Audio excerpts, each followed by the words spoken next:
Hello, my friends, and welcome to this week's episode of Forte Catholic. I'm so glad that you are here, and I'm so glad that Allison Sullivan is back. She took a little break over the summer. She comes on and shares what she was up to this summer. It's actually a pretty cool story, a pretty cool mission that she was involved in. I also reveal something about my summer that I've been dealing with all summer, and I haven't told you about. And now I'm finally telling you, and that leads to some funny conversations. We also talk about our guy Moses and how some of his decisions from 4,000 years ago can still teach us and apply to our lives today. We also talk about positive reinforcement. We did a big segment probably about 4 or 5 months ago about negative reinforcement. Today, we're doing the flip side about how positive reinforcement works. I hope that you enjoy today's show. If you do, please hit subscribe wherever you are watching or listening. Enjoy.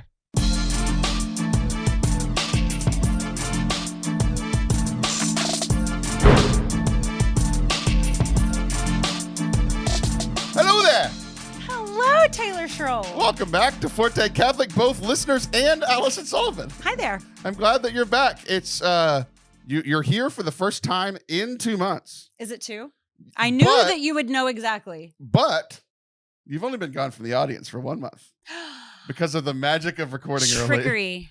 I could tell things were on the ropes for a little while, so I was like, hey, we should get one in the can, and I was right. You could see me dwindling. Yeah. Like a sound effects of the, I can't. Yeah, starting to spiral. So, however, isn't it an improvement to be able to catch it before instead of experiencing it on the show? Yes, no? Although no. you do like a good meltdown, a good public meltdown. I do. I do think that I do know you a little bit better, so there's part of that. But also, I love spiraling, Allison. Also, I love. Can I complain for a second? Sure. Okay. Why not? What would you do if I said no, please? Do it anyway. I know. What I don't understand. Yes. Here's what I don't understand. Yeah. Because and I don't know if this is, I've legitimately thought about this I haven't thought about it in 2 months, but I thought about it at the beginning of your little 2 months. You said, I need a break because there's a lot of stuff going on in your life, and we'll talk about that here in a second. But I think you associate my house with work. Oh, for sure. Because you record your show here, right? Yeah. But even if life is crazy, I mean, how hard is it to come over here for an hour a month? Mm-hmm. Like, genuinely. Mm-hmm. And you're not the only I've had co-hosts now for 5 years. Yeah. And people, everybody was like, I need a break for multiple months. I'm like, has it really gotten so bad? Yeah. That the Lord asks you, can you not sit with me for an hour once a week? I only ask once a month. And y'all are like, it's too much. Is it me?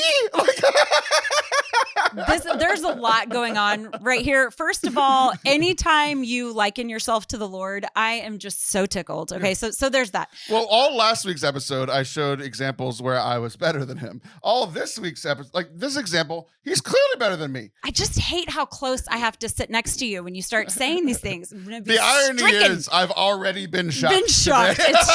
It's true. And it fazed you not much. You're touching it again. I'm like, I feel like you should be wearing rubber. Everything in this room shocks me. I've gotten it fixed multiple times. So it's a faulty outlet from our previous owners. They suck. I don't like them. But I got it fixed, but they told me it was going to be a temporary fix. So I was getting shocked. Yeah. Ever since I moved into this space, being the office and the recording studio, I was getting shocked, and I was like, okay, I paid them a few $100. They came out and they to their credit, there's like, hey, we'll put this, it'll help, but we're not sure if it's a permanent solution because essentially the wiring from here, everything that's plugged in currently to make this show happen, there's a wall right there that wasn't original to the house as the previous owners. Mm-hmm. And I didn't know this because I don't go inside the walls of my house, but when the electricians were here, they did. And they were like, legitimately, to get power in this room, the previous owners took a regular extension cord, sniped off each half, and just connected wires to it. And that's how we have power in here. So we got it fixed. And then, so they came back last week. Our house never had a ground. So lightning strikes our house, it just goes into the house. It doesn't go into the ground like it's supposed to. So I spent another $500-600 on that. which is not the on a ground. It's just not the money you want to be spending. No, You know, like I have plenty nothing of other sexy things. about that. Yeah, exactly. So and I'm still getting shocked. And you're still like not wearing shoes. Can I just tell you that if something was shocking me in my home, I would have many, many precautions. You're like, ouch, that hurt, expletive. And then nothing. Yeah, like there's no change. I did not say ouch. It's like, you're being very kind. So everything in this room shocks you. And by the way, is it just a matter of time before we go down in flames? Maybe. Like, is it okay? Great. Aren't you glad you're back? exits. I know where they are. We're good. I don't need rubber. I have blubber. That was funny. The electricity just like goes into I don't think me. that's a thing though. I think it's just more to burn. It doesn't go, like, even if I had rubber soled shoes on, it wouldn't make it there. It just stops at the gut. All the electricity, like I currently have a 6-pack from those. It's like those things that like used to like you'd put it on your belly and it would shock you, and that's how you got a 6-pack. Oh, you know what I'm talking about? That's what this does. That's my workout plan. We're clearly not very sciencey. Now your former owners, on the other hand, those are some real scientists. Very okay, sciencey. But so everything in this room shocks you, including your co-hosts and needing a break from you. I think what I just don't get it. Yeah, I know. I think what happens is that like I need a clear schedule. And so, because you're right, it does not take a lot of effort. And once I am here, I'm like, oh, I like it here. And I like Taylor. And this actually isn't hard. Right. And then I do leave in a better mood, but it is a little bit like working out. I'm going to be honest. There's no way you always leave in a better mood. Usually, I would say 90% of the time. I would say 95% of the time. That's great. That's better than I assumed. Really? I assumed it was close to 50-50. You think you piss me off like 50% of the time? Every time you leave, I'm like, well, guess I'll see her in 3 months because she's going to ask for a break after that one. Or maybe never. Yeah. So I do. I always leave glad that we could, chat about who knows what. I never know. And that's fine. Like, I'm good with that now. To be fair, I usually do. Today, I didn't know. I know. We were like, hey, we're just going to hit record. I just got shocked. It'll be fine. It'll be a good time. No, I've made peace with that. But I do think that what's happening is that the co-hosts are like, I need a clear schedule. And then you're like, except I don't even take that much of your schedule. And I think that there's like some amnesia on our part that it actually isn't that hard and that it actually is a good time. So I don't know. I think there's a lot of things kind of marrying up on our part and your part. I think part of it too is that like you're here for an hour, but I milk it. Like we record for an hour. That footage gets released a week to 2 weeks later. The next week after that, it's posting like 5 reels of the two of us together. Yeah. Like, it feels like you're here all the time. You were here for 65 minutes. Yeah. And I post, they're like, I think that's part of it. It's like, it extends for a while. You're like, wasn't I just there? No, you weren't just here. It's actually been a while. No, it is good to be back. I did need a break from a certain kind of work because I was doing another kind of work. As excuses go, it was a pretty good one. Thank you. I wasn't as mad or upset about this break as I have been about previous ones. Good. Because I was like, okay, if she's ever going to go crazy, like truly crazy, this might be it. So I know you're not going to tell us all the grimy details or whatever, but you did have a lot going on this summer that was different than your normal life. Yeah, it was unexpected. So if you are listening and if you're a parent, for me, when I was a parent of little kids, I tried to get by on talent alone. Like I'm just going to be honest that I did not do a lot of investigating on how to be a really great parent. I just kind of followed my instincts. Clearly. Sorry, that was just too easy. Well, they keep turning out so awesome though that I'm like, but I did not do a lot of like reading or learning or studying on how. I just followed instincts and trusted. I don't know. But you also you were a teacher of little kids. Like you had training in this stuff. True. Yeah, good point. And I was around a lot of other moms. And so there's gaps, like there's things that you're not very good at and you just kind of marry up with people. And it's like, you're this organ and I'm this organ and together we're a body. And isn't that Which organ do you think that you are most like? An elbow. That's not an organ. it's a body part. It's just not an organ. You're right. What do you think I am, Taylor? You're going to say I'm the liver. No. Livers are so gross. I was going to say the heart. That's the first thing that comes to my head. Yeah. Thank you. I appreciate that. Okay, so what I did do. I couldn't think of anything funny, so I had to be genuine. That sucked. That is a Taylor fail right there. That is a Taylor fail. It's an Allison win. When my kids were little, I did know to pray, or I had heard to pray that when they're older, you want your house to be the house. Oh, yeah. You want your house to be the one that they kind of gather. And what was happening is that wasn't happening. And I was sad about it. Which is interesting. It's just interesting because I just assumed it always was. Because I've heard you say this before. I've heard other parents say this before.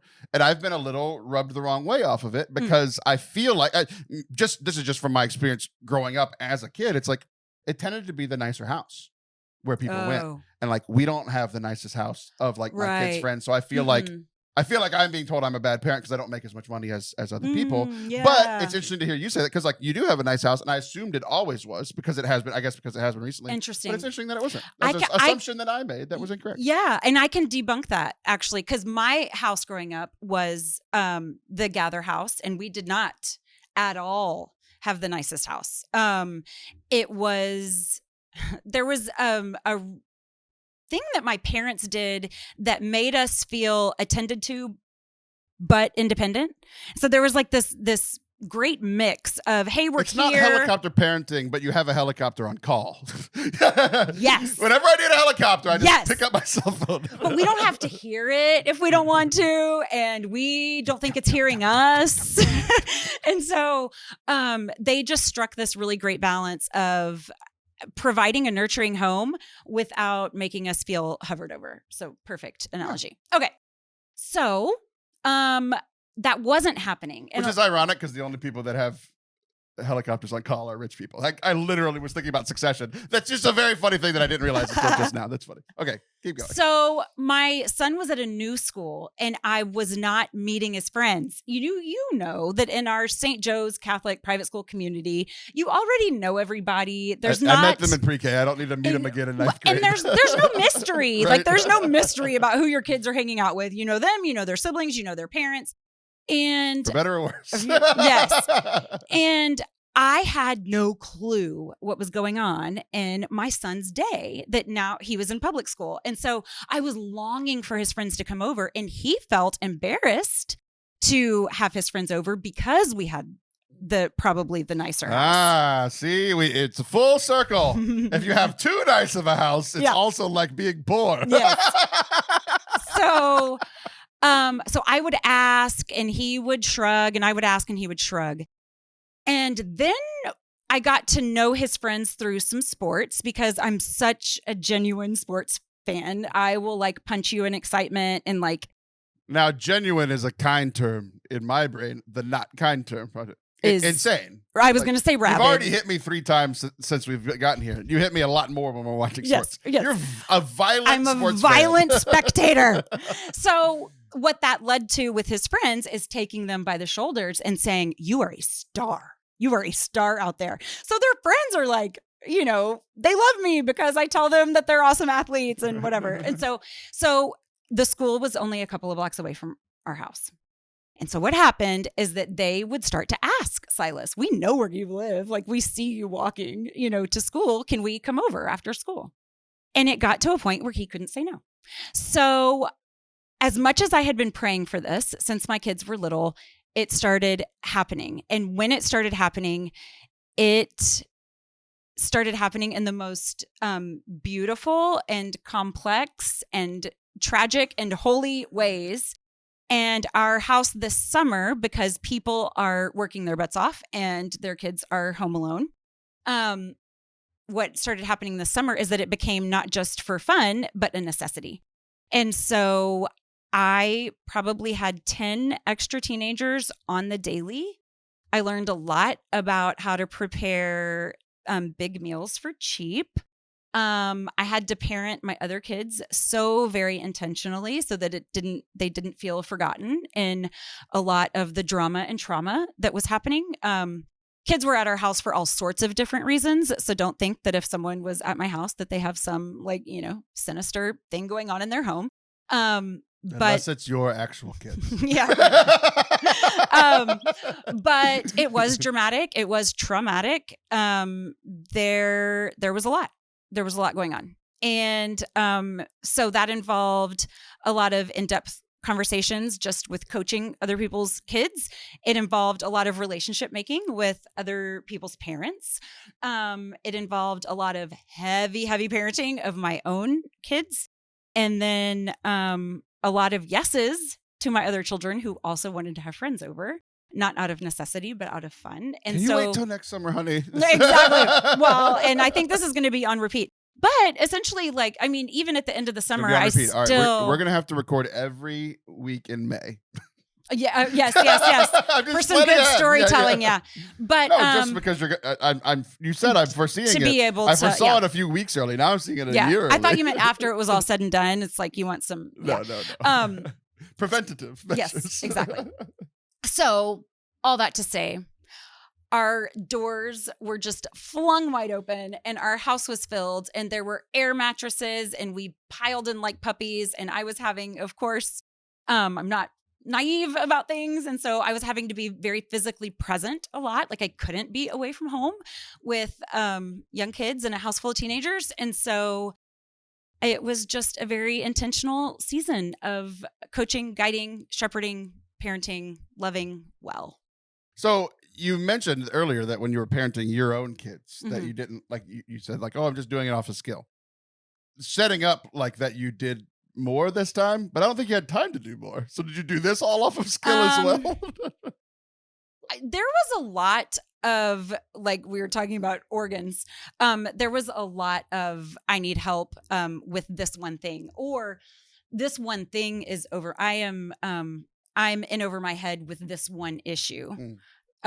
Or this one issue needs a professional, or they have asked for me to address something and I feel like I only have one good piece of a pie and I need more pieces. So I was doing, and that was the other thing. Like I literally had no voice for a lot because I was on the phone all day long, just gathering Also people. My favorite time for you to be here. When I'm like sultry, trying to seduce people with my smoker's cough, Sullivan. What have you. Do you find me attractive? Here I thought I was cute. So like just, a lot of reaching out and gathering people and You mentioned a couple times in text or in person when I did see you that you said it's the most important thing you've ever done. You've been on this show at least a few times. I'm offended. No, I'm just kidding. But I don't have a right to be offended. But you've done a lot of cool things in your life. Thank you. You've been a parent. You've been a husband. So like I get it, because anytime you say something like this is I've been struggling. We'll get back to you in a second. But like I've been saying, like somebody this Sunday asked me like, oh, like are you still like riding off the high of the state championship? Oh, and I'm right. Like no one's thought about it in 4 months, and I'm like, I think about it every day. Because I think it's my greatest accomplishment, and I say that knowing that I have a wife. I know, right? But for me, like with like people would say like, "Oh, your wedding day." I'm like, yes, the wedding day was special, but that is true. But also, it's like one day out of the last 13 years that I've loved my wife. So it's like it's over the course of 13 years or whatever. Yeah. Same with my kids. It's like their birth. Like honestly, birth probably one of the worst days I had with my kids. Not the easiest day with my kids. Like so it's like, yes, it's special, but it's like there was just something special about that day. And I will probably talk more about it later, but like you're saying, like it's the most special, and there's a reason. Yes. Right? So can I guess the reason? Sure. I think that it is because there is no one else that could have done that. That's part of it. That's part of what makes me proud. But also, it's because like we were talking about the St. Joe's community earlier. It's like I went through this with a buddy of mine the other day. I got goosebumps just thinking about it. Like no one else knows what was going on in those girls' lives. It's like the fact that they stepped up and did it. Like it's like you said, there's hard family stuff. Like life is hard. Like life's not just easy. And the fact that we came and we did it together. There's part of it is that like because I got to running college, and like everybody says, like, oh, I would have been special if I wouldn't have gotten hurt. It's like, no, I was running in college and I ripped my hamstring and it was over. You're like, I wasn't a JV football player saying I'd have made the league, right. You know, hurt my tummy. You know, like, no, like I was actually pretty good. Like, so it makes me mad that other people say it because when I say it, it makes me so much. But part of it was like I never got to finish and accomplish what I wanted to accomplish. So like I got to do it as a coach instead of as an athlete. A big part of it is that like a lot of my accomplishments all like have been like either by myself or with like one other person where like nobody else cares. Yeah. You know, like where it's like it's harder to celebrate as a group, but like getting to celebrate something that we all accomplished together with everybody. Like we had to celebrate not only with like the coaching staff, but with the girls, but also with like the community. Like there were, I don't know, 100 people there watching when like our school doesn't have 100 people at it. Like it was a big deal. Right. So that's a big part of it. There's a lot of aspects that lead into it being like probably one of the most special days of my life. But like, so I get you, even if nobody else does it. You said this is one of the most important things. I feel like when I give a talk, there are probably 20 people in the room that can do what I just did. That's not true at all. It's not true. Really kind of you. It's that number is ridiculous. I would accept it if you said one or two. Okay. Because you've been in rooms with like fancy people. You know what I mean? Like it like you've been in a room with me and Catherine Whitaker. Like me and Catherine probably give a pretty good talk too. Yes. But like 20? Come on. You're not that bad. I was just about to say, ironically, that you have always been super supportive of like how I speak. So thank you. But when I write something, I'm like, there's 20 other people that could have taken on this topic and done a great job. There was something about what happened and how everything married up that I was like, I feel pretty divinely inspired and uniquely gifted. Oh, I see. To do that's this. what you were saying about mine. Yes. It's like you were the perfect person in the right. You were the perfect person in the right place in the right time. And no one else could have done it. Yeah. And it's really interesting. That was the theme of the Ahsoka episode that came out in Star Wars last night. So I'm just saying we're on the same. The Holy Spirit and the Force aren't the same thing, but they're agreeing today. They fist bumped. But that is passes by in the night. That's a great image. The invisible Force and the invisible Holy Spirit passing in the night and fist bumping might be my favorite mental image I've come up with in weeks. That was great. We need to have Andy, Shaggy, Cordy make it happen. Except it's invisible. That's why it's funny. You can't create it because it's invisible, Allison. I feel like he could do that. Okay, so yeah, there would. I want Andy to send us a picture of a window. This is invisible. I did it. There was also a measure of. So not only did I feel like I was the only person that could have done that, and it's hard. This is kind of awkward or hard for me, but like I feel like I'm the only person that could have done that in that circumstance that well. Like it went really well. Mm-hmm. There was so much holiness that happened and wonderful conversations and good coaching. And then like reaching out to like community and families of like, this isn't a tense situation that I have your child. I actually feel like because you're letting me, I get to come alongside you. I do not think my home is better than yours. And so there was just a lot of relationship building and the whole thing was just beautiful and a marvel. And it's one of those things where I do not feel like, oh, I got to, transform a bunch of young people's. I am transformed. And I mean it. Like I am better. I am holier. This was my reception, my receiving. I'm just so I don't grateful. accept that. I don't accept that. It's both. It's always both. It's an exchange. It's an exchange. It's one of my pet peeves. An exchange? No. Love needs a giver and a receiver. They taught me more than I taught them. I was like, bullshit. Like, I think you taught them a lot more than they taught you. Yes, was it good for you? And did you learn stuff? Sure. But like, it's one of my pet peeves. Like when teachers are like, my kindergartners taught me more than I taught them. I'm like, then you suck. Like, they didn't know their ABCs. Did you know your ABCs? Yeah. So it's a way you were being truly humble for a minute. Being truly humble was like, I really think that I did a good job and that I was in the right part for this. And then you tried to be false humble. You don't think I mean it. No, I think you're trying to be a what you think a good Christian would say. That means you don't think I mean it.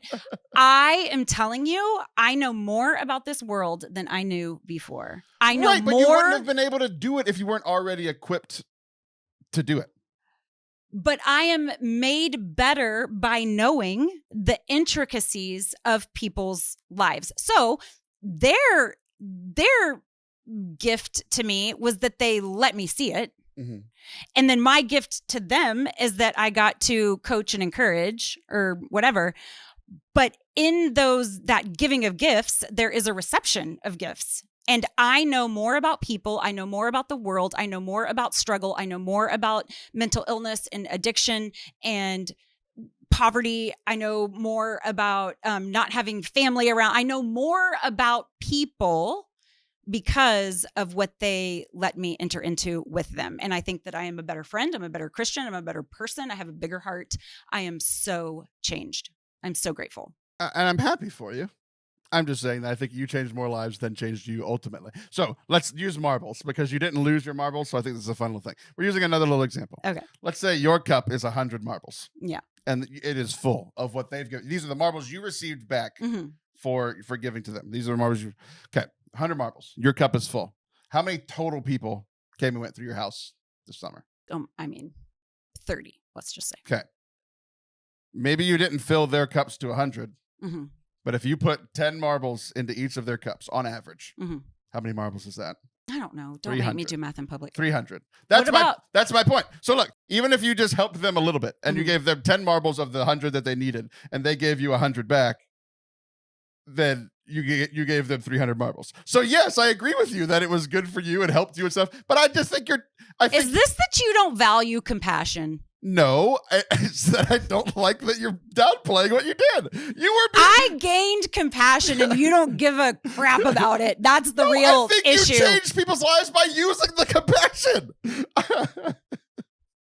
I'm so mad at you for being a good person. So here's my one real question about this. Yeah. Because I saw this mostly from afar. You would share some pictures, videos, and stuff with some friends, whatever. Mm-hmm. But I saw it mostly from afar. Mm-hmm. I also saw I had still good communication with you throughout the whole thing, right? Yeah. But from completely afar was me watching. I even saw your kids interacting quite a bit, and they seemed like they were having a good time. The one person that looked like he was struggling this summer was your lovely husband, Seth. So again, without trying to over-Christianize, you've already over-Christianized you. Let's not over-Christianize Seth. Yeah. How'd this conversation go with Seth, where you were like, hey, we're going to bring 30 other kids to live here in this house? Because I have assumptions from looking from the outside. Yeah. Especially from the picture I saw at the end of the summer. Yeah. So what was Seth's? Did he have a choice, first of all? Did he have a choice on whether? Good question. A lot of times. You seemed like the person that would be like, they live here now. And he'd be like, okay. So there is this thing in marriage where it's called like this is a big deal. So it has to have mutual responsibility. Okay. So like if one person just goes and buys a car and then that car breaks down or it somehow costs you a bunch of money, the other person's like really mad or sad about that, right? So there are these things that you do that require mutual responsibility. This is this thing that we are entering into together because it's going to get hard and we can't blame anyone, right? So like, for example, deciding to adopt, like, okay, this is how I feel the Holy Spirit leading me, but it does that. We really need to be led together. But the Force is leading him, so they didn't agree and that time. they fist bumped. But I, a lot of times, so to answer, so because it is a complicated answer, because does he share the same, like, not even just gifting, but like charge? Does he share the same charge to love these kids? No, he doesn't. Like he is very much at work from a lot of hours, especially with a new job that is very demanding. And so it largely fell on me and my responsibility, but it very much affected his home and where he came home after that very demanding job with long hours. So there were times that we had to communicate well about either needing a break or from each other. We were on a break. But he very much understood the assignment and recognized that it was important and that it was my charge. So I think we did a good job throughout the summer. It treated you, this isn't what happened, but what I'm hearing is, so I want you to clarify. What I'm hearing is, this is what parents do with kids and puppies. They're like, I'll get you a puppy, but you have to do all of it. You have to feed it, and take it out. Yeah, I mean, a little bit, because it's like his charge is this new job that he's been given. And so I didn't have any expectations of, you need to help me with these kids. You need to help. I didn't have that. And then he was like, I understand that this is your charge and I can't get in the way of that. And so it wasn't always easy, but we understood each other's assignment, and that was really important to the harmony of it all. So there was a picture at the end of the summer when mostly all the kids had gone back to their houses. There weren't extra kids, and it was just like your family. And there's a picture of Seth sitting at the head of the table, and all the kids are like playing on the table and having fun. And he looks so defeated. He does. He looks exhausted. His face is like, I mean, it was like this perfect look of, you're kidding, right? Yeah. Except you're not. Right. Yeah. It was so funny. Where there was two things. I was like, one, he does know how to play to the camera a little bit, right? So I figured it was fine. Oh my gosh, he acts too well. If I ever put him in a TikTok, like just to make like some sort of marriage joke, everyone's instantly on his side because he's acted it too well. I'm like, you got to get a smirk in there, man. Yeah, no. Yeah, that's the reason they're all on his side. Not because I'm woohoo. Okay, so there was something that, ironically enough, is something that Anthony and I talked about off air, but we just never got around. We've done 2 episodes now, and we just never got around to it. But I think it was providential. The Holy Spirit and the Force high-fived again, because there was something that he and I talked about. It was one of those things where it was like the initial idea came from his homily when I was up at his parish. But it's one of those things where it was one line from his homily that took on its own like little life. I love when that happens. And I think it applies pretty well to your summer. So I'm going to talk about Moses, and it'll sound like it won't apply for a second, but then I think it will. Okay. So do you know what Moses' name means? There's some names in the Bible that like mean something, right? Yeah. Like I feel that Protestants are like better at this, where they're like, Jehovah Jireh, and they're like, we know what that means, and I'm just like, I think it's just a cool song. I don't know. Yeah. Like, so do you have any idea? Is this one of what Moses means? Yeah, what the word Moses means. I don't. I'm gonna guess freedom. Freedom. He's a very American as he was leading them to the promised land. Moses' name means I brought him out of water. So every time. Oh yeah, sure. I love when names mean something because it's like, oh yeah, my buddy, I brought him out of water the other day. Was hanging out. Yeah. Like, I was like, how did they get around that? Anyway, but his name means I brought him out of the water. Okay. Because when he was a kid, you know this part. Yes. Grabbed out of the river by the princess. And then my favorite part of the story that I didn't understand when I was a kid, but like they were like, oh yeah, I'm a princess. I don't want to nurse the baby. Let's go find one of these lowly ladies to nurse a baby, and it was his mom. I never realized that. I'm remembering. It was one of those VeggieTales cool did that. Yeah. Well, I don't think they showed the nursing. That's a whole other thing. But his name means I brought him out of water because literally as a kid I picked him up out of water. Let's call him Moses. But then like later in the story, he parts the Red Sea. Yeah. Like so, his name meant I brought him out of water, and then he brought. Wow. Yeah. The people out of slavery through the water by partying. I thought that was really cool. Yeah, thank you. So that was kind of the initial thought. But then the thing that popped into my head, because there's a part of me that was again kind of looking at this story through a different lens. You know, this is one of those stories that you kind of ignore as an adult because you heard it so much as a kid. Sure. That for the first time in a while, I like locked into this story, and I was trying to put myself into Moses' sandals or whatever. So I was like, if I was Moses, I was royalty. I'm living in a castle. I'm possibly the second in line for the throne, because we know that the older brother, like the actual son, they adopted Moses. I don't know how they did with adoption and hierarchy or whatever, but like second, third highest person in the kingdom had all the better the than money, being stuck in a river. I mean, yeah, for real. Or living in slavery down the road where he was born into, like he had it pretty good, right? He could have, he could have just lived life pretty large, like in Egypt. Like they didn't have air conditioning, but they had like the nicest stuff for the time. You know what I mean? Yeah, lots of marble, gold.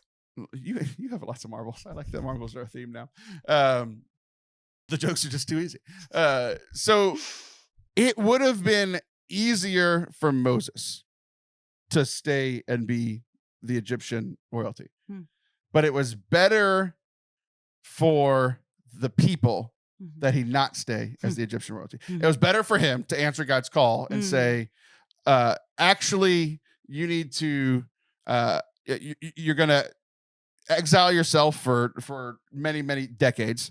And then you're going to come back and you're going to tell your brother that you grew up with, who is now Pharaoh. Yeah. Actually, how you made all of this wealth, I'm going to need them. Yeah. And we're going to go. You know, it would have been he could have been sitting right there next to his brother. Yeah. With, women feeding him grapes. That was the height of luxury back in the day. I keep hearing Apparently. That. I'm like, we have AC, and I'm like, I don't know. I can feed myself. Like, I've never understood it. I'm like, oh, a woman fed me grapes. That's just not a thing. Hard. Just not a thing for me. Yeah. Now the big leaf fanning. If y'all want to do that, that'd be great. That's great. But it would have been easier for him and like nicer for him if he would have stayed. But it was better for the people and ultimately better for him. Like, yes, but it was way harder. Like Moses' life is hard. Like from beginning to end. From beginning, he was pushed down a river. And then he killed a guy, self-exiled himself, had to go to his brother, who's probably the most powerful person in the world at the time, and be like, hey, you need to give us our people back. Hearing no, and then having to be part of plagues. Like, I don't think we think about that. Like he grew up with these people, and now, like, I got goosebumps thinking about it. I've never really thought about this part, where it's like all the babies who died, the firstborn babies who died in the last plague, he probably knew a lot of those parents. Like it's a hard ask. It's a hard ask for him to do, but it was better for other people that he do it. It was better so that the Israelites could be freed. And like even the end of his life, I get mad all the time about like he didn't get to go to the Holy Land because he tapped a rock twice. Like his life was way harder once he left, but it was better for other people. And like, I think there's still part of me that's like, was it better for him? Because like, Egyptian royalty sounds kind of nice, but it was 100% definitely better for other people that he did what he was supposed to. So I'm looking at your situation and I was like, I don't think it was better for you. I don't think this summer was great for you. It was hard. I can tell that it was hard, but it was definitely better for other people, right? And it was better that you did that and you answered that call. And so you're like Moses. So if you see a rock, do not tap it twice. Don't do it. Do not. I have it's interesting. So it makes me think of a couple of things. One of them is that I said this phrase to a girl who was living with us, and she was able to get a scholarship while she was living with us to go play basketball at a Division I junior college. Whoop, whoop. Super awesome. Was so grateful to be able to give her space to just exhale and regroup and help her get a few things done to do that. She was terrified to go do it. And she said, I am so afraid to leave y'all. And my grandpa always said that ships are safe in the harbor, but it's not what ships were built for. Oh, yeah. And so I was able to say that to her and to tell her that there is nothing greater than using your gifts and being able to actually be put to work. There is something inherently rewarding about the ways that God has gifted us that's not exhausting, that's actually energizing, that is life-giving if we are using it for the better of his people. And I think a lot of times we can flip through a catalog of gifts and choose the ones that we think are the sexiest, and we can go to bed depleted by all the wrong things because we're insisting that we are gifted in this certain way, and that is not so. You're just making yourself tired, and you're making other people really grumpy with your mediocre output, right? But when you are truly doing mediocre, I like that. Yeah, an extra syllable came out. I was on a roll too. When you have really tapped into what God has gifted you to do, not only are other people served, but you are energized. And so I think that we're all made to work. And if we weren't like, if bodies weren't made to work, if creativity wasn't made to be, output, then what's it there for? What's the point? So, thank you for that. But I think that Moses in using leadership skills was probably pretty fulfilled. I compared myself to Jesus and you to Moses. We don't have high feelings about ourselves at all. I did hear you say something there. Just to go back to my first complaint. Okay. I'm just, these are the words you have said. Yes. You said that, that is energizing for you when you match your gifts with what you're good at. Mm-hmm. So why didn't you come do the show? You're really good at this. So that's my first complaint. Secondly, earlier in today's show, you said there are, you think falsely that there are 20 people in a room that could give a talk the same way you can. Yeah. There are not 20 people that can co-host this show. I promise you. You've looked. Yeah, we have tried, my guys. There are not 20 people. You know what there are? There's about 6 that I feel comfortable doing this show with. So be nice to them. No. That's no fun. So as I'm very proud of you for your summer, but I'm still a little like, a little slighted. You know what? You're good at this too. Stop leaving me. I bet, yeah. Well, fine. Fair enough. Seth's not going to complain about his summer. I will complain on behalf of Seth, not for Seth's stuff, but for my stuff. Incessantly and loudly. Yes, good. Incessantly. Well, Here I am, Lord Taylor. Send me. Now you've switched to a different prophet, a different great prophet from the Old Testament. All right. Well, don't go anywhere. When we come back, we'll talk about my summer. You see how nice I was? We talked about your summer the whole time. I only talked about my stuff. I only interjected my stuff like 6 times. So now we're going to talk about my summer. Don't go anywhere. We'll be right back. Surprise, everybody. I'm not Taylor, but I am here to tell you that ForteCatholic.com/retreats is the place you need to visit. I've been on one of these retreats. It was an amazing time. I got closer to God. I got closer to a bunch of men that some I knew, some I didn't. But it was a great opportunity to get away, to relax for 4 days with some dudes that all want to grow in their faith with the same culture that Forte Catholic provides. Taylor tells me that if you're a woman, you're allowed to go on this retreat September 28th through October 1st. And if you're a man, October 26th through 29th is the one you want to attend. Don't get those mixed up. That'll be awkward for everybody. But certainly go visit the website ForteCatholic.com/retreats and sign up. You won't regret it. Welcome back to Forte Catholic. I am Taylor Schroll. That is Allison Sullivan. I would like to talk to you about my summer. Okay. And reveal something that I've only revealed to a few people privately. I'm ready. I have wanted to say this on the last few shows. Okay. But it's been mostly dudes, and I didn't want to have this conversation with a dude. Okay. Because I think it's more awkward with a dude. Probably. Now, Liv was on, but it was her first time back on in a year, so I didn't want to make it about me. You only were gone for a month, so I felt like it was okay to make your summer about me. Perfect. But I've been waiting for you to come back to talk about this. Okay. Because I feel like you know about this more than I ever knew about this. Okay. This summer, here's the revelation. Mm-hmm. All summer, mm-hmm. I had mono. Like the junior high, the 13-year-old girl. Yes. Mono. Yeah. Like, did you get it a fun way? I don't think so. There's no telling. There's no telling how I got mono. I have a question about mono. Okay. Is that a real diagnosis, or is that just what we name something that just goes on and on forever that mystifies us? No, it's real. So it's a real thing that they can test for in blood. That's what they did for me, right? Oh, so wow. Here's the story of what I thought happened. And I think both are embarrassing somehow. Yeah. But I actually think I got the lesser embarrassing of what I thought I had. So the irony of all of this is that I thought I had hepatitis A, which you've probably heard the word. It's grosser than you think. So I don't know. I think it's pretty gross. This is what, but yeah, we know that I don't know medical stuff. I don't know. I don't know what hepatitis is either, except that it's bad. The irony is, anytime I try to do something good for my health, I get screwed. Like it's just how it works. I try to lose 10 pounds, I gain 20. Like that's just how my life goes. Yeah.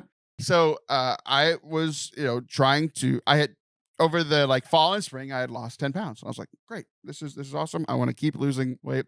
the next thing that I was adding to my like weight loss regimen was I'm going to do meal replacement shakes. Okay. That's what I'm going to do. I'm a meal replacement shake. So, frozen fruit, a little bit of like juice just to like, because I would make them and it'd be like ice cream. The juice just kind of even it up. Thin it out. Yeah. Yogurt and protein powder. So I would have that and like I would eat that whenever, sometime whenever when I started getting hungry when I woke up. So like anywhere from like 10 to 1 p.m. or 10 a.m. to 1 p.m. And then like I'd have lunch at like 3 or 4. So like my first like actual meal would be pretty late, right? And then I'd eat like my second meal later at night and all this kind of stuff, right? So I had been doing this for months. And then the fruit that I was using got recalled. Like, hey, we've had hepatitis in this for months. I got recalled. And like the primary symptoms of that are exhaustion, your stomach's messed up, and something else. Oh, it affects your liver. Your liver, right? So I didn't really notice much. The first thing I started noticing was that like if I would drink, like I'm not drinking, I essentially don't drink at home anymore. But like when I go out, I'll have a couple of drinks, right? Okay. I would have one drink, like one whiskey or one beer or one wine. Yeah. And I would feel terrible. Like we joked about the liver earlier, right? Like the irony is mine wasn't working like all summer. Immediately or? So this was before I knew I was sick. Yeah. So like before I was exhausted, before my stomach was messed up, like I was just like, what? Like it happened one time, like a lot of times, like when I host trivia, I get to drink for free. Yeah. So like, I'll have a couple of drinks there, right? And I would drink like in a normal night, I maybe have 3 over the course of 3 hours, right? And I felt terrible. So then the next time I'm like, I'm not going to drink. And then the next time I was like, I'll just have a wine. And even after like one wine or one beer, and like maybe I'd have one beer out every time. I've never been hungover in my life, and I had like hangover symptoms. Like that night though, like not the next day. Like I would drink at 8, and by 9:30 I feel like crap. So bad. So like I didn't know what was going on, and I like then the recall happened, and I was like, oh, like hepatitis messes with your liver. That's probably what's going on. So I just stopped drinking alcohol. Period. Yeah. But for months I was eating the fruit. The irony is, I'm doing all this setup. I didn't have hepatitis. But so that I knew what I had. It's one of those things that like I knew what I had, right? Yeah. But then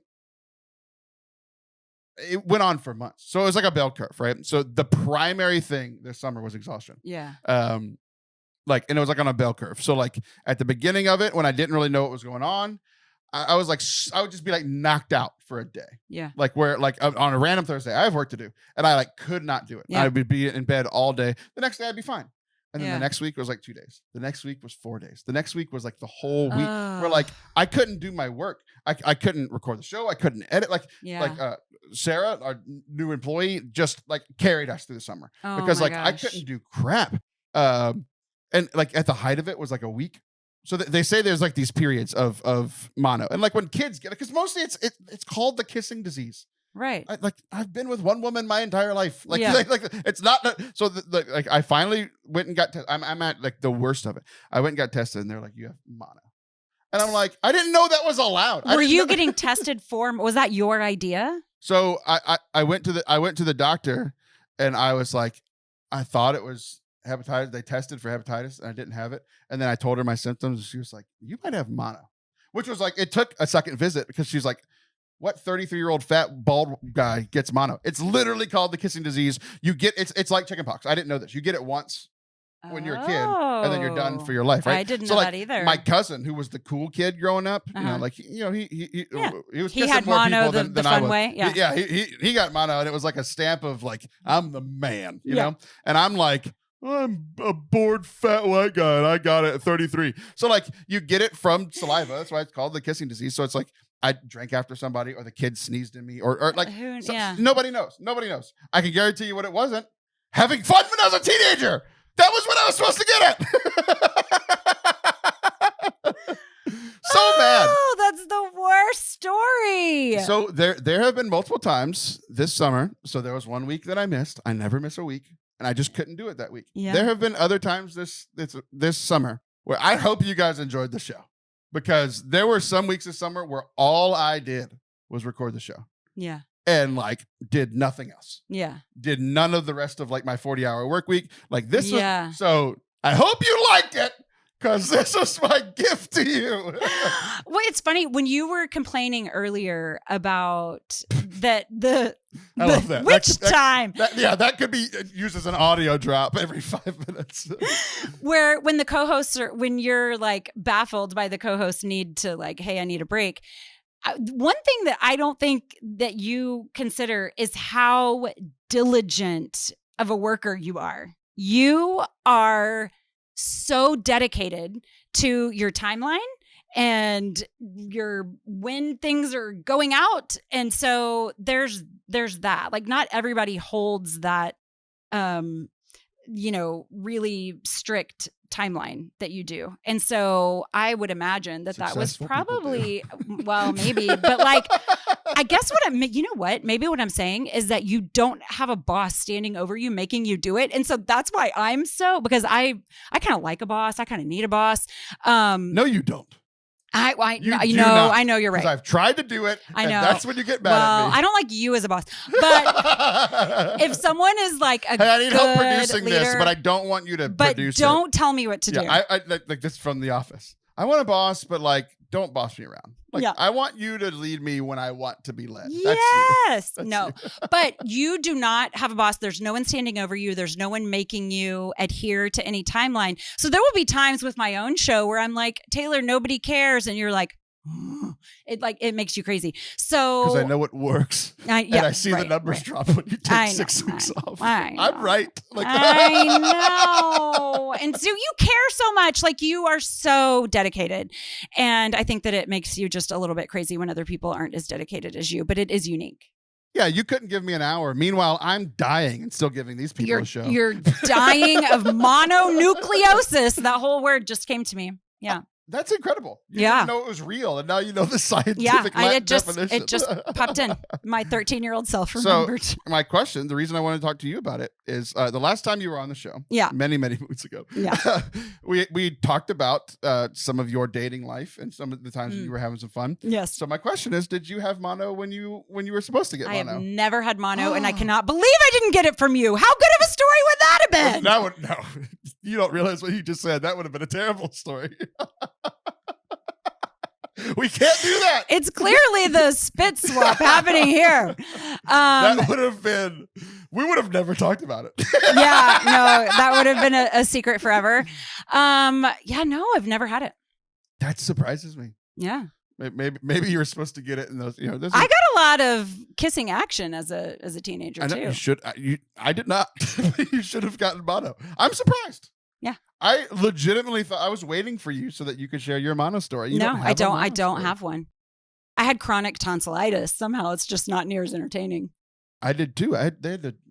Did you get them out? Oh yeah. How old were you? 23. I was 18. Is it not terrible as an adult? It was the worst week of my life. Horrible. It was the worst week of my life. I was not prepared. It was best weight loss. I lost 18 pounds in 7 days. Yes, same. I lost 17 and did not have it to lose. They were. I did. I was fine. I was in high school. One of the worst things in my life. Nice, very nice man at church. But so I legitimately. They're like, oh, you can drink water. I couldn't. No, you can't. You can't swallow. It's the swallowing action. So 7 days where I went 7 days without eating food. Yeah. On the 7th day, God rested. On the 7th day, Taylor ate a burger. I said, "This is going down. Burger. It's going down. I don't care." And I ate it like bun first, and then just the meat, and then just bun. But like, it was great. It was like Hawaiian soft bread. Oh, so good. Sorry, I'm picturing you blending a burger, and it's making gross. Me. I know. I know. I ate it like a human person. Yeah. It didn't have hepatitis in my blood. Rip those scabs off. Gross. So gross. A guy complimented me first day. So like again, dedicated to my job, dying. Like literally the 7th day, I was like, I have to eat because the next day I'm leading a group of teens to Steubenville conference. So like I still can't talk. I still can't like do anything. And I show up to the first day for Steubenville, and like that, there's all the kids and all these people. And the guy's like, "You look great." And I was like, I said the same word that I said when I got shocked before the show. I was like, I've been trying to die for a week. Exactly. It's the worst. So yeah, I had mono. We don't know how I got it. I mean, my kids like sneezing into my mouth, so maybe one of them had it from school. I don't know. Felicity can come sneeze in my mouth.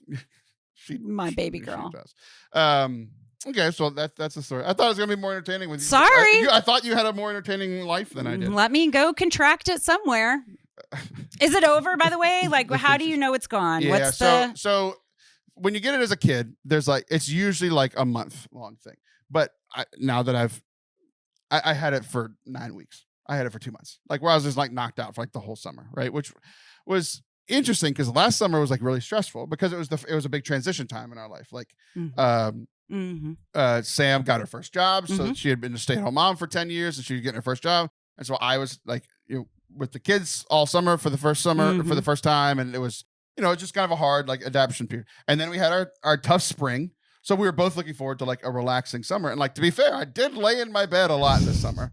It just wasn't not what you had in mind. Yeah, not what I had in mind. So I missed a lot of fun stuff. Like there were multiple times where I was like, because it would just come and go. I'd feel fine. And then all of a sudden I'm just like, I'm done. Yeah. And it would happen at like 2 o'clock in the afternoon. Like the unpredictability. And then I feel bad for you, like not knowing for so long what it was, because there's power in naming things. And you're like, oh, it's this thing. And now I know a little bit about what to expect. And so the weird thing is that there was only like a week of that. In like the 9 weeks that I was sick, there's only a week that I didn't know what was going on. Oh, okay. I was wrong. Yeah. For the first half. Oh, right. But it was the same. Right. It was the same. It was the same symptoms, right? Where it's primarily fatigue. Don't drink alcohol. Yeah. Your stomach might be messed up a little bit, but primarily it was just like you're not going to have any energy, right? Yeah. That's the big thing. I've never been that fatigued in my life, and so yeah, I think I would have gone crazy if I didn't know what was going on. But for whatever reason, thinking I had hepatitis helped. Right. So shocking. Perhaps to listeners, is that I think I heard you complain twice. 2 times. When? Just when I was here. I mean, I was here some. Oh, yeah. I was here some. I think I heard you say you were tired 2 times. Yeah. You were sick all summer and did not complain. Just shocking to me. I thought you'd be really loud. I was like, I've complained more than twice on today's episode. I didn't know what you were talking about. There was no context for my complaint. Oh, sorry. Yeah, no, I can't believe you weren't louder about being, I don't know, exhausted. It was miserable. It was just weird. It was a weird thing. I got a big part of it is my vocal coach in college. She always, because I went into one rehearsal or one it was like a performance. It wasn't the final performance, but it was like kind of a mid-semester performance. And I went in and like my voice was shot because I was sick. I had like a sinus infection or something. And I go up and like part of it is like they're not just training us how to sing, but they're training us how to like. Part of the training was this is how you carry yourself. This is how you like you walk in with all the confidence in the world. And this is where I kind of learned that lesson of like. I walked in and I looked bad and I sounded bad and like I knew my performance was going to be bad, and like it was one of those things where like they understand that people get sick. They're all professionally trained singers. They've all been sick before they get it.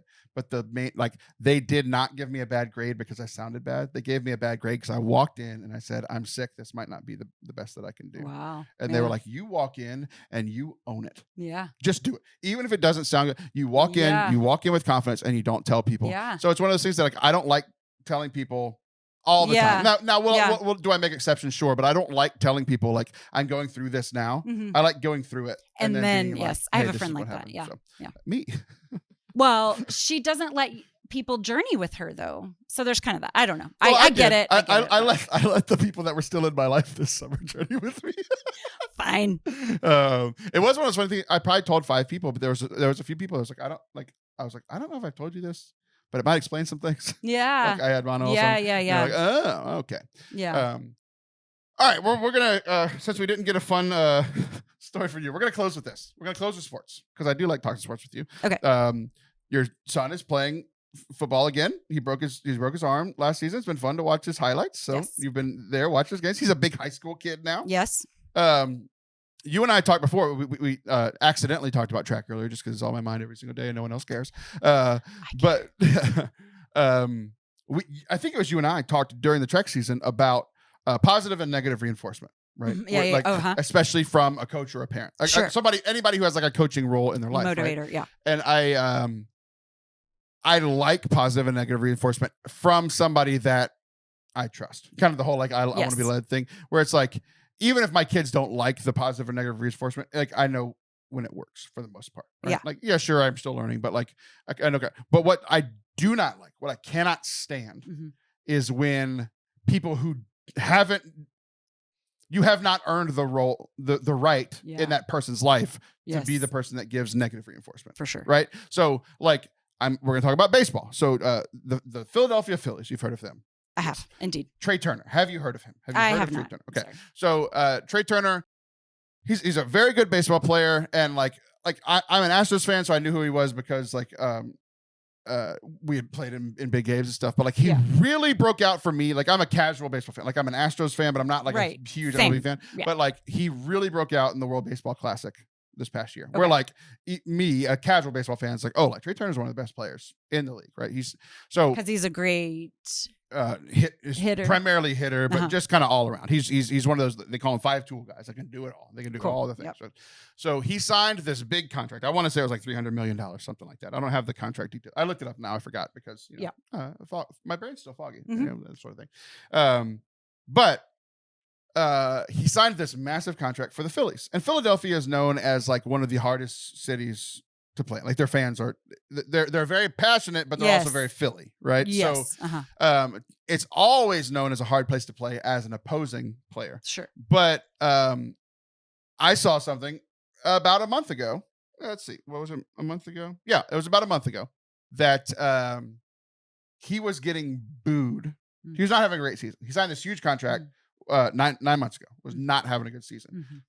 So now he's not getting booed at away stadiums like the Astros always do because they're, their whole thing. He was getting booed by his home crowd. Yeah. And I'm just like, bro, like, so I am a fan of negative reinforcement or negative feedback to help somebody. But that's not helping. How do you think that's going to help him? And two, the fans haven't earned the right, like a coach. A coach can be hard on him. If he's in a slump, I don't know Trey Turner. I don't know how I would coach him. But I know that I've coached kids that like sometimes if they're knowing in a slump, their you have to be positive. Yeah. Other kids, you kind of have to be negative. Like you're better than this. You need to be better. Wake up out of your crap and let's go. I've literally said that to kids. And then Nick Saban is hard on his players when they're winning. Right. Because he knows that when they're beating, UL Monroe 65-3, it's not going to be as easy next week when they're playing a real football team. Incredible stat though. They booed him for a while, right? And then the rest of the sports world was just like, screw you guys. Like, y'all need to stop treating him like that. So like, it became this whole thing of like, okay, Philly, like almost a lot of NFL players got, especially black NFL players got interviewed. Like, what's the hardest place to play? Philly. Because the fans say not very nice things, right? If you've seen the Jackie Robinson movie, you probably know what I'm talking about, right? But people are like, you can't do this to your own guy, especially when he's in a slump, right? So here's the crazy stat. So in 107 games, it takes a while to know that you're in a slump, right? Or for anybody to know you're in a slump. So over 107 games, he only hit 9 home runs. I already told you, he's one of the best hitters in the league, right? Hit 9 home runs in 107 games. They're all booing him probably towards the end of that 107 games, right? The whole sports world gets onto Philly. I got goosebumps. So what do they do the next game? They give him a standing ovation when he comes up to the plate. As essentially like, we as a city are apologizing to you. Wow. Which I have goosebumps. It was such a special moment, right? Because we're all hating on them for a while. And I just can't imagine what was going through his head. He signs this massive contract. I'm shocked. Most superstar athletes know that they're not playing well. Of course. When I know I'm not at my best, I guarantee you I'm the number one person that knows it. Yes. I don't need somebody else to say. No one is more frustrated than you. Yeah, exactly. So they give him a standing ovation. This is crazy. 107 games this season. I already know it's coming. 9 home runs. 26 games. He's hit 11 more. So now he has 20. In 107 games, he hit 9. In the last month, he's hit 11. Wow. Positive reinforcement, my guys. Stop being a jerk. Wow. It's awesome. I love that story so much. Yeah. It gave me hope that it was a story that bothered me at the beginning because I'm like, you haven't earned the right to do this. And I am super surprised that Philly fans, or really any fan base, like I got in a baseball argument today because people hate the Astros because of the cheating scandal. And I'm like, my guys, like, it's okay to be mad in 2017. We're in the year of our Lord 2023. We've won another World Series, Right. and we have the best series in the league. And Yes. guess what? They're having their best seasons. Yes. And you know what they're not doing? Cheating, because everyone's staring at them every play. Right. Like, we're just better. I'm sorry. Yeah. Sorry. Yeah. So I got in this argument with people of all this kind of stuff. Like, you can be negative about that kind of stuff, but like, you know what I'm not going to do? I'm not going to, when somebody attacks the Astros, I'm not going to let off. So I'm surprised that the Philly fans let off. I am too. I'm shocked That they heard, like not just bashing Philly fans, but any group of people. Because like I'm like with the Astros, I'm going to defend the Astros till the cows come home, right? Yeah. But I'm surprised that they heard something and they were like, "This isn't working." And like, what ultimately do they want? They ultimately want him to be hitting well. Yeah. So they changed their tactics and it worked. Right. Good for them. Changing your mind is such a humble thing. And I'm reminded of this, and I didn't know I was going to say this, so I don't know if this is accurate or not, or if it's even real or a myth. I don't know.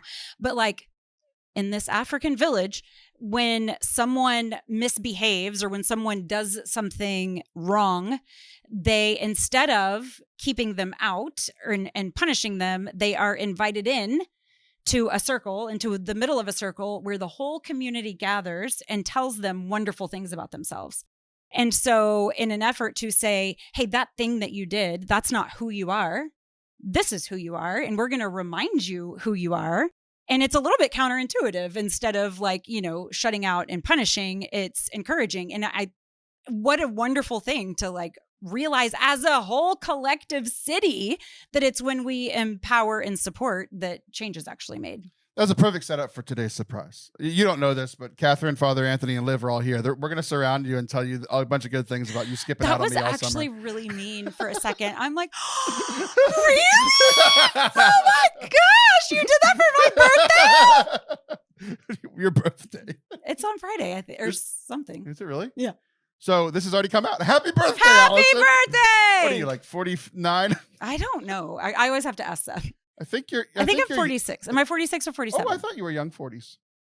I'm 46. I was joking. You thought you were insulting me. Wait. It was actually accurate. Wait. You know what year you graduated high school? Okay, I was born in 77. So You're 12 years older I'm than me. 46. Okay, I turned 34 this year. Okay, 46. Yeah. I didn't realize you were in your post 45, 40. I know people people argue about mid to late, but like I don't have a mid. Like I'm like early and late for me, like before 5 and then after. Yeah, 5. no, I didn't realize you were in your mid to late 40s. I don't know. It's weird. That's crazy. It's weird for me too, honestly. I feel 34. I turned 34 in a couple months. We've made this joke before about how like I'm the youngest person on the show and I look like I'm the oldest person on the show. I saw a church that was just posted today. I wish I remember who it was.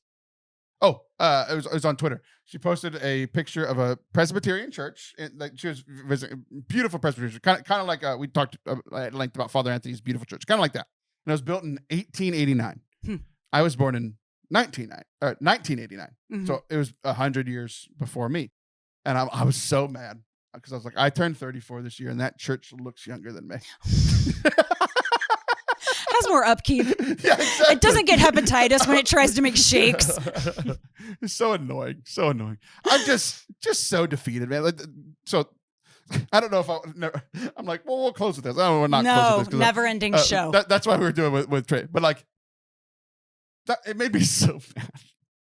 I was losing weight. I was doing so good. And like, I couldn't do it. I gained the 10 pounds back this summer because I couldn't move. So mad. There's so much life left, Taylor. You're not done. That was just a blip in the whatever. You're gonna get back at it. You're gonna start. Oh, hey, I didn't know how to close this show. Hey, but I'm trying to get rid of some weights. I can bring some weights. Let's lift weights. We're supposed to do yoga. We are. So we were supposed to do it this summer, weren't we? We were, Yeah. and then you left. Yeah. But we're getting back at it. We'll close with this. You don't know this, but we Don't are gonna do. tease me. We are gonna do a yoga video, wherein we will talk about Catholicism and yoga, and then you will push me through yoga. We're gonna do it right here. We're gonna get on the floor. It's gonna be a great time. I have mics. It's gonna be great. But we'll close with this. Even while you were gone, even as I felt abandoned by you, I wasn't mad. or No, angry. you weren't. You were nice. But I felt abandoned. And even as I felt abandoned, in your time of there's need. somebody who's listening right now that I got into an argument with about yoga, and I defended yoga as hard as I've ever defended it, solely because you're my friend. Really? I don't do arguments, but I'm like, any attack on yoga is an attack on Allison. So I defended you to a T. So that's a little tease. We're not going to talk about yoga today because we're done. But I've been wanting to do this video for a year, and you keep putting it off. So I know. Whenever you're ready, I'm actually about to start teaching in the community again. So it's a good I'm time. not going there. It's We're a good doing time this to do it. privately. I mean, Fair for enough. public consumption, but I'm not going to do it around other people. You've got your they limits. can watch later. All right, well, that's our show. Allison's back. She'll be back next month, hopefully. I'll be back in a week. Never know. See ya.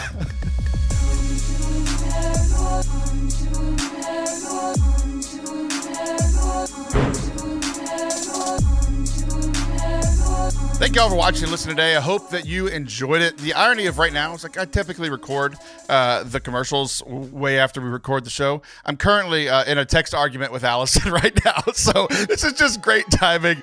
We had a blast. We're arguing about The Bear on Hulu. I think it's on FX. If you haven't watched The Bear yet, just another plug from me and Allison through my phone that she's texting me on right now to watch The Bear. Enjoy your week. Love you guys.